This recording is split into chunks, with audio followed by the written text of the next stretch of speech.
Today is All Saints Sunday, and we remember with joy and thanksgiving those who've died in the past 12 months.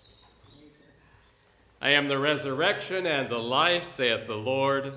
All that believe in me, though they were dead, yet shall they live. And whosoever liveth and believeth in me shall never die. James Madison Strobel.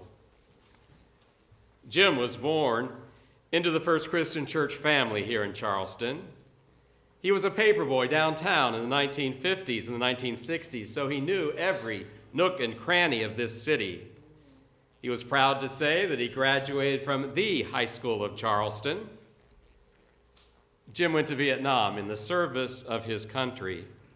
He was training in the airborne when the Army stepped in and sent Jim where he was needed most as a cook. While it was his turn to take meals to the men on the front line, Jim was hit by sniper fire. They sent him back to spend 18 months in a military hospital in Massachusetts for recovery. Jim clearly earned the care that he later received from the VA. Then he came home to Charleston.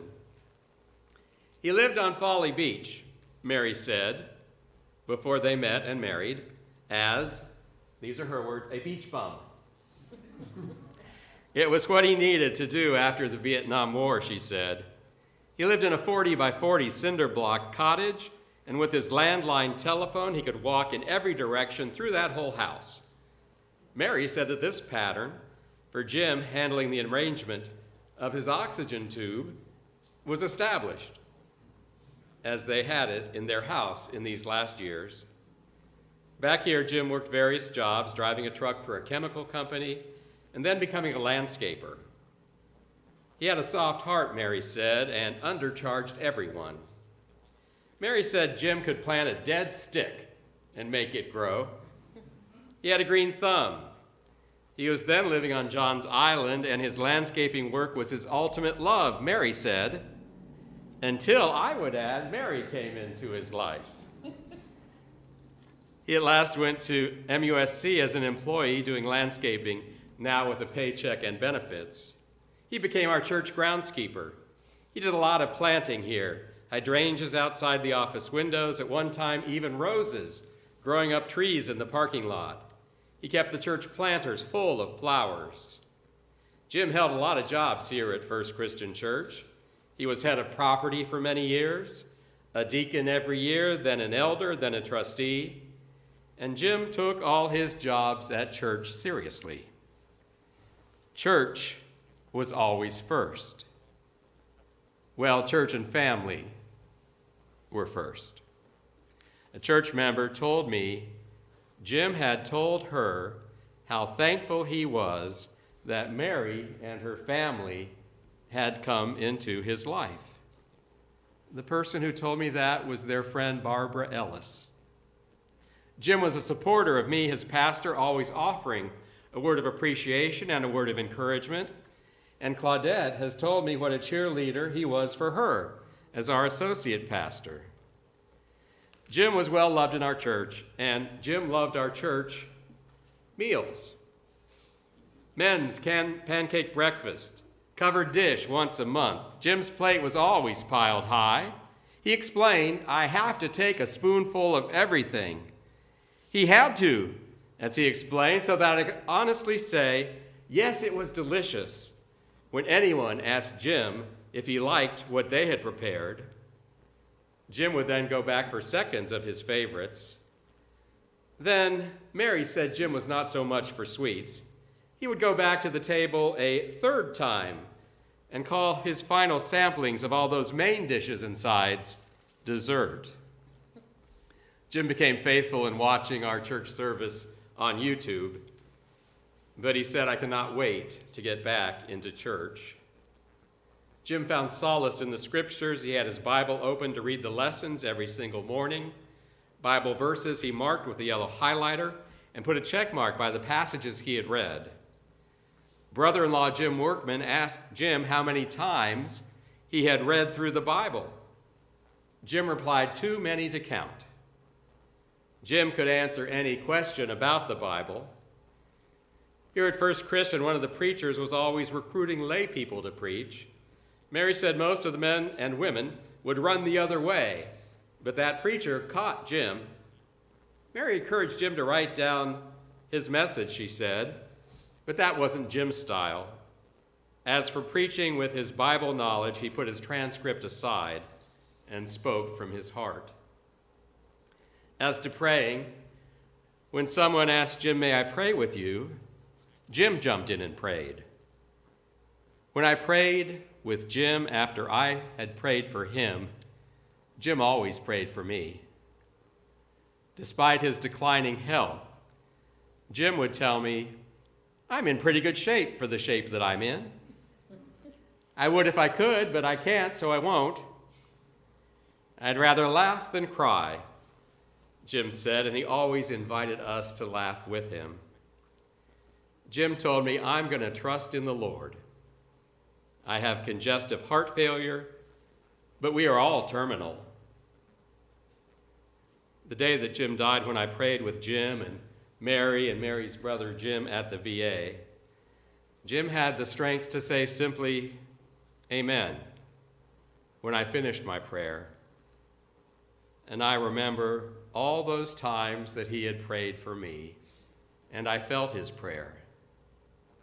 Today we say amen to Jim's life. Amen.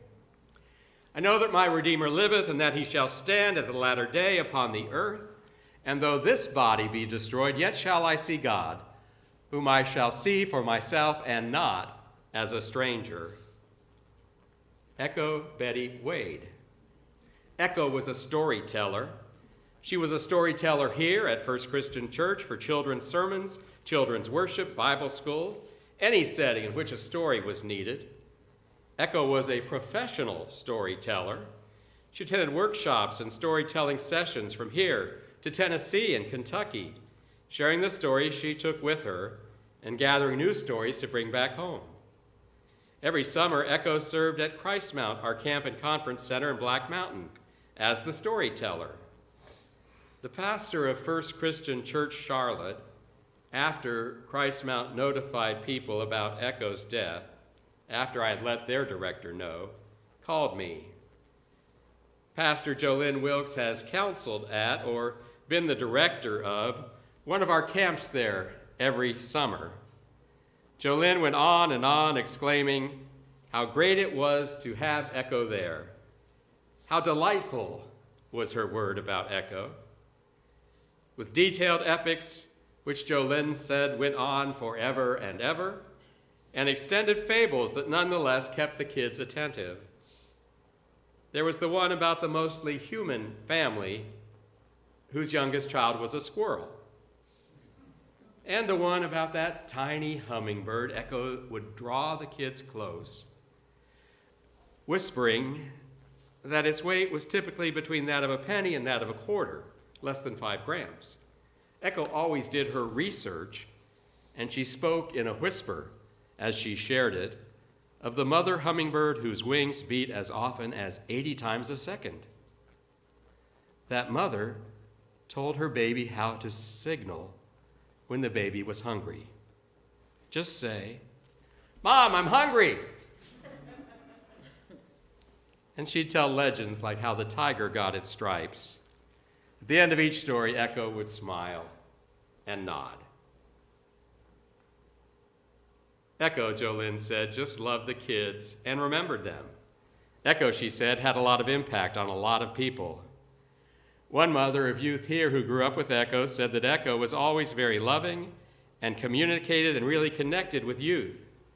Once they were out on their own or off to college, Echo wanted to keep in touch, to hear how they were doing.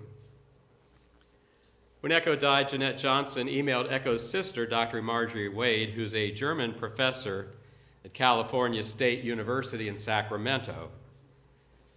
When Dr. Wade's nice response was shared with me, I noted her email address and sent my own condolences on behalf of our congregation. Clearly, education was important in the Wade family. Dr. Wade noted that Echo had been educated at the University of Florida, Presbyterian College, and the Baptist College of Charleston. Echo received her master's degree in library science from the Citadel, and then worked in the public schools in Berkeley County, Goose Creek and St. Stephen's. Echo was a deacon. She was the impetus behind our loaf of bread for our visitors. Echo was an elder in the church. One of those who served with her said, Echo was never afraid to speak her mind. As I've shared just a part of Echo's story, I want to emphasize that Echo had a heart for two things. One, for young people, especially those who needed some extra attention. And also, two, for Christian mission. Echo not only wanted to help, she also wanted to encourage others to help those in need. Echo was very supportive of John's Island Rural Missions and would get our young people to help with loading the school supplies, the gifts at Christmas, and the shoe collections. Her work with John's Island continued once the rural mission had closed because Echo maintained her ties to a pastor there who came here to First Christian Church last December to be greeted by Echo and me to take the gifts people had given under our Chrismon tree back to those in need. I'd asked Echo to do the children's sermon on Sunday morning, February 7th of this year. She, of course, readily agreed. I felt bad, perhaps more for her than for me, when that Sunday came and Echo was not here. But I thought nothing of it, knowing that Echo was, as people had told me, a free spirit. That Sunday was the Super Bowl of caring, and I knew that Echo would like it, that I was ready to jump in and tell that story of a program combining two of her favorite things, youth and mission, started by a young people right here in South Carolina, observed now nationwide and back here at First Christian. We gathered 204 canned goods that day to feed the hungry. That week, we learned later that Echo had passed away at home. Echo educated people. Echo served people. Echo loved people. I join you in missing her. We do not live to ourselves, and we do not die to ourselves. For if we live unto the Lord, and if we die unto the Lord. Whether we live, therefore, or die, we are the Lord's. Barbara Sue Ellis. Barbara Ellis was born in Birmingham, Alabama. She had one sister, Pat, 2 years her elder. When I spoke with Pat again this week, I told Pat that I could hear Barbara in her laugh. Their father was with S.H. Kress dime stores. They moved around quite a bit to different store locations.